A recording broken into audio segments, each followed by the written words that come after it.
Hello everyone, कैसे हो आप लोग? I hope you are doing very well. So welcome to the formula Fatafat series. मैं हूं Joshika from Learno Hub, the free learning platform जहां पर आप पढ़ सकते हो physics, chemistry, biology, maths absolutely for free at learnohub.com।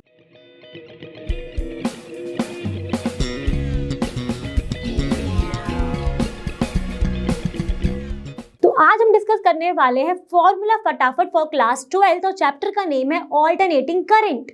तो इसके पहले आपने one shot video NCERT solution cover कर लिया है, तो अब बारी है जल्दी से सारे फॉर्मूले रिवाइज करने की इस चैप्टर की जिसका नाम है ऑल्टरनेटिंग करंट। तो गेट सेट रेडी।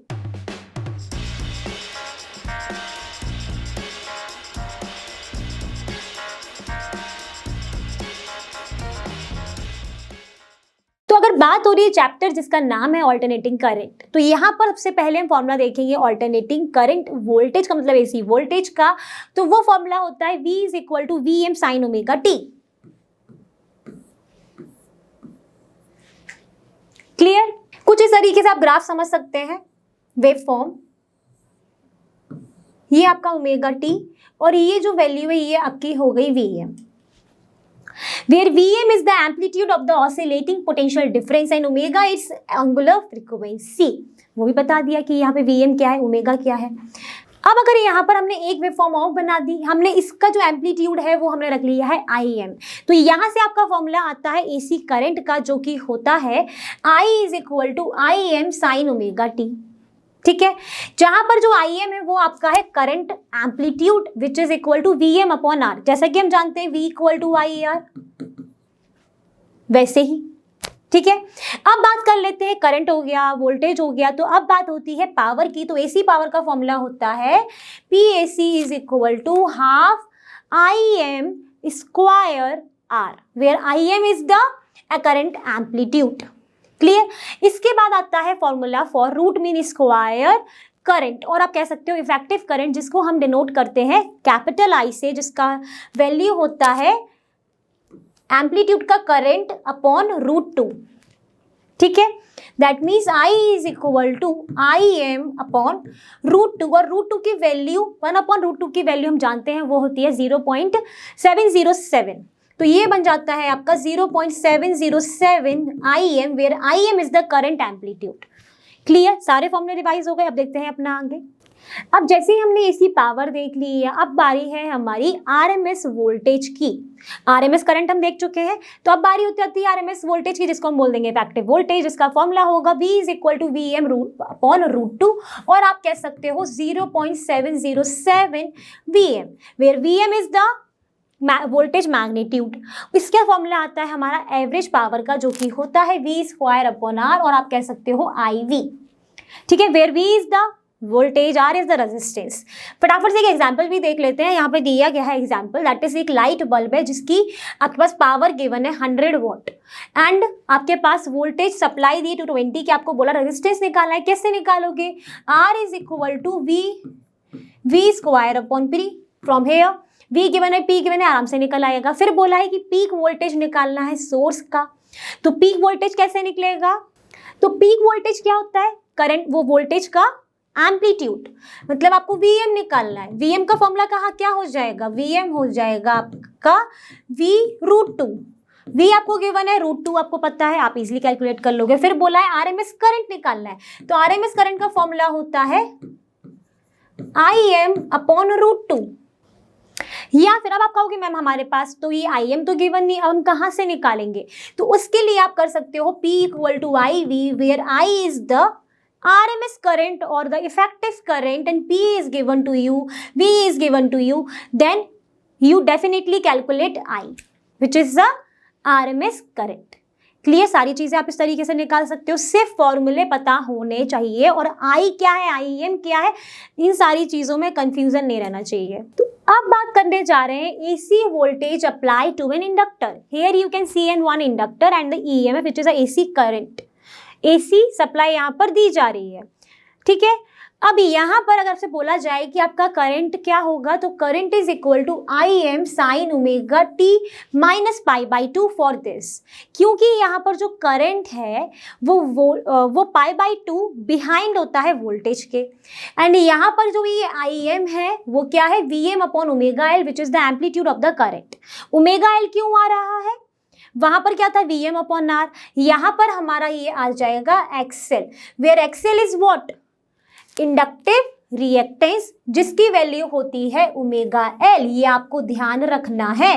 तो यहाँ पर आई एम जो है उसको आप इस तरीके से भी लिख सकते हो, ठीक है, पता चल गया।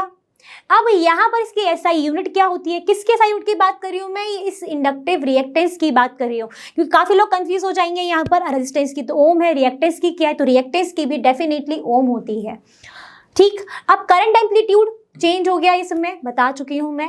फिर आता है यहाँ पर इंस्टेंटेनियस पावर फॉर दिस, तो इसके लिए हो जाता है इंस्टेंटेनियस पावर पीएल, मतलब इंडक्टर में निकालने के लिए minus I M V M upon two sine two omega T. अगर बात कर दी जाए, पूछ लिया जाए, क्वेश्चन को ध्यान से देखना, वहां पर अगर पूछा गया है कि एवरेज पावर क्या होती है इस सर्किट में, तो वो रहती है आपकी 0, ठीक है। फिर यहाँ पर आपको दिख रहा है एक फेजर डायग्राम, इस फेजर डायग्राम में अगर आप देखोगे तो यहाँ पर आपको जो वोल्टेज है वो इधर दिख रहा है, करंट का फेजर डायग्राम नीचे दिख रहा है, और इन दोनों के बीच में बन रहा है 90 डिग्री। तो यहाँ से हम कह सकते हैं कि जो करंट है वो 90 डिग्री बिहाइंड है वोल्टेज के। यहाँ से भी आप देख सकते हो वेव फॉर्म आपकी वी की ये रही, फिर यहाँ पर 90 डिग्री बिहाइंड होने के कारण उसकी वेव फॉर्म कहाँ से आई, इधर से आई। क्लियर, बात हो गई सारी क्लियर, कोई डाउट नहीं है, हमने सब चीजें देख ली, सब चीजें रिवाइज कर ली। अब चलते हैं अपने नेक्स्ट पर। तो अभी हमने देखा कि जो हमारी एवरेज पावर है इंडक्टर सर्किट की, जहां पर एसी अगर हमारा वोल्टेज सप्लाई है तो क्या थी, 0 थी ना। ये क्वेश्चन बहुत इंपॉर्टेंट है, बस इसको ध्यान रखना। अब वहीं पर हम बात करने जा रहे हैं AC voltage apply to a capacitor, मतलब किस तरीके का डायग्राम हो जाएगा, डायग्राम कुछ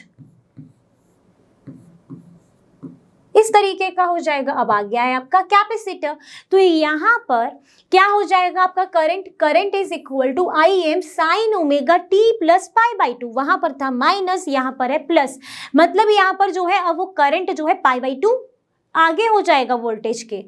यहाँ पर अभी ये कहोगे आई एम क्या है, तो आई एम है हमारा amplitude of the oscillating current which is equal to omega C V M. कहोगे ये कहाँ से आ गया, तो ये आया है, जैसा कि हम जानते हैं I is equal to V M upon R, हमने देखा था पर रेजिस्टेंस वाले केस में, फिर हमने देखा एक्सएल, अब हो जाता है V M upon X C, where X C is the capacitive reactance whose value is 1 upon omega C. If we put this value in this one, तो then the formula for I M will become I M is equal to omega C V M, and capacitive reactance क्या है यहाँ पर 1 upon omega C, and इसकी unit क्या होती है,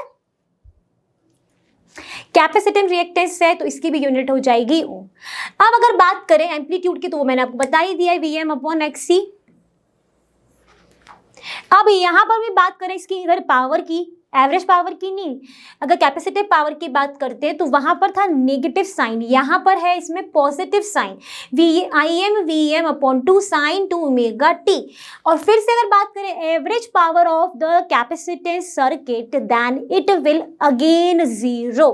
तो इंडक्टर हो चाहे कैपेसिटर हो, एवरेज पावर तो 0 ही आने वाली है, ठीक है। और फेजर डायग्राम देखना चाहोगे तो ये रहा, तो जहां पर आप देख रहे हो कि ये रहा आपका V, यहाँ पर ये रहा I, और इन दोनों के बीच में एंगल कितना है 90 डिग्री। तो अब जो करंट है वो 90 डिग्री क्या है, आगे है वोल्टेज से, जो कि पहले बिहाइंड था। तो अब आप क्या कह दोगे, ये अहेड ऑफ वोल्टेज हो गया है। अब देखते हैं अपनी अगला। तो अब आता है इस चैप्टर के अंदर series LCR circuit, that means कुछ तरीके का सर्किट जहां पर आपने एसी सप्लाई दी गई है। तो यहाँ पर जो आपका करंट है उसका फॉर्मूला होता है I M is equal to, I M is the amplitude of the current is equal to V M upon under root R square plus X C minus XL square. ये आपको formula दिख रहा है, and this Z is known as impedance. What is this, impedance, and इसकी भी unit होती है ओम। और इसको अगर हम चाहें इस IM को जो कि हमारा एम्पलीट्यूड ऑफ करंट है, अब उसको आप लिख सकते हो इस केस में दिस वन। तो ये फॉर्मूला भी इसको लिख सकते हो, जेड की वैल्यू हो जाएगी ये वाली। ये बहुत इंपॉर्टेंट फॉर्मूला है, ठीक है। अब यहाँ पर अगर आपसे बोल दिया जाए कि आपको फाई निकालना है which is the phase difference, तो उसके लिए फॉर्मूला हो जाएगा tan phi is equal to XC minus XL upon R। यहाँ से फेज डिफरेंस का फॉर्मूला हो जाता है phi is equal to tan inverse XC minus XL upon R।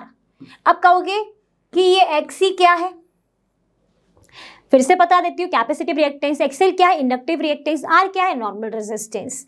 अब अगर मान लेते हैं कि जो ये एक्सी है ये ज़्यादा हो जाता है एक्सेल का, तो हमारा जो फेज डिफरेंस है वो क्या हो जाएगा, पॉजिटिव हो जाएगा, ऑब्वियसली हो जाएगा अगर ये बड़ा है तो हमारा जो सर्किट है ना एक्सी बड़ा है तो क्या होना चाहिए, कैपेसिटिव हो जाएगा। वहीं अगर हमारा एक्सेल बड़ा हो जाता है तो क्या हो जाएगा, फाई जो है हमारा जो फेज डिफरेंस है वो नेगेटिव होगा और हमारा जो सर्किट है वो इंडक्टिव हो जाएगा, ठीक है। अब यहाँ पर कई बार पूछ लिया जाता है एग्जाम में इम्पीडेंस डायग्राम और इम्पीडेंस के बारे में। तो इम्पीडेंस डायग्राम आप कैसे बनता है, तो ये रहा आपका इम्पीडेंस डायग्राम, जहां पर आप देख रहे हो कि अगर आपने बेस है वो आपका रेजिस्टेंस है और आपका जो परपेंडिकुलर है वो क्या है, एक्सी माइनस एक्सएल, और जो हाइपोटेनियस है दैट इज जेड, और ये किसके बीच में है, ये फाई के बीच में है। यहीं से आपका tan फाई जो है वो ये आ जाता है। जैसे आप इम्पीडेंस डायग्राम बनाओगे आप इसको इस फॉर्मूले की याद करने की जरूरत ही नहीं पड़ेगी, आपने सिर्फ ये याद रखना है जहां से आप इजीली बोल दोगे tan फाई क्या होता है, तो tan क्या होता है, tan theta perpendicular upon base, perpendicular ये रहा, बेस ये रहा, तो कौन सा फॉर्मूला आ गया, ये वाला फॉर्मूला हमारा आ जाता है। तो हमको यहाँ पर सिर्फ ये वाली चीज हमें पता होनी चाहिए, इम्पीडेंस का फॉर्मूला क्या है ये पता होना चाहिए। क्वेश्चन किस तरीके से आता है वो भी हम जानते हैं कि क्या दे दिया जाएगा, रेजिस्टेंस दिएगा, एक्सी देगा, एक्सेल देगा, तो फिर आपको बोला जाएगा एम्पलीट्यूड ऑफ करंट निकालो। तो पहले आपको निकालना क्या पड़ेगा, जेड निकाल लोगे, वीएम गिवन है तो आईएम इजिली निकल आएगा, ठीक है। अब जैसे ही हमने सीरीज एलसीआर सर्किट पढ़ा तो यहाँ पर अब आता है हमारा, हमने फेज डिफरेंस का फॉर्मूला हम इजीली देख चुके हैं, तो इस वाले को मैं अभी दोबारा रिपीट नहीं कर रही हूँ, सिर्फ इसको ब्लॉक में डाल देती हूँ। अब आता है हमारा टॉपिक इस चैप्टर में, वो है रेजोनेंस। तो रेजोनेंस की कंडीशन कब आती है, जब हमारा capacitive reactance and inductive reactance जो है वो इक्वल हो जाते हैं। तो हमारी कंडीशन कौन सी आ जाती है, रेजोनेंस की आ जाती है, ठीक है। और इस फ्रीक्वेंसी जहां पर ये दोनों इक्वल होते हैं, जहां पर एक्सी और एक्सेल, उस फ्रीक्वेंसी को हम बोल देते हैं रेजोनेंट फ्रीक्वेंसी और इसको डिनोट करते हैं ओमेगा नॉट से, ठीक है। और ये ओमेगा नॉट का फॉर्मूला होता है 1/√LC, ठीक है। अब यहीं से एक फॉर्मूला और आता है, वो होता है हमारा क्वालिटी फैक्टर का। किसकी बात हो रही है, सीरीज एलसीआर में क्वालिटी फैक्टर का फॉर्मूला होता है Q is equal to 1/R√L/C। ये फॉर्मूला कब लगेगा, जब आपके पास L, C और R गिवन है तो आप ये वाला फॉर्मूला यूज करोगे। अगर आपके पास L और R गिवन है और रेजोनेंट फ्रीक्वेंसी दी गई है तो आप ये वाला फॉर्मूला यूज करोगे।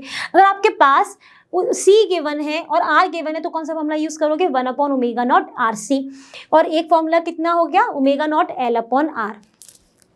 तो this is the formula for series LCR circuit के क्वालिटी फैक्टर का, जो हो गया है Q इक्वल टू 1/R√L/C और Q इक्वल टू ω0L/R और 1/ω0RC, where ω0 is the resonant frequency whose value is 1/√LC।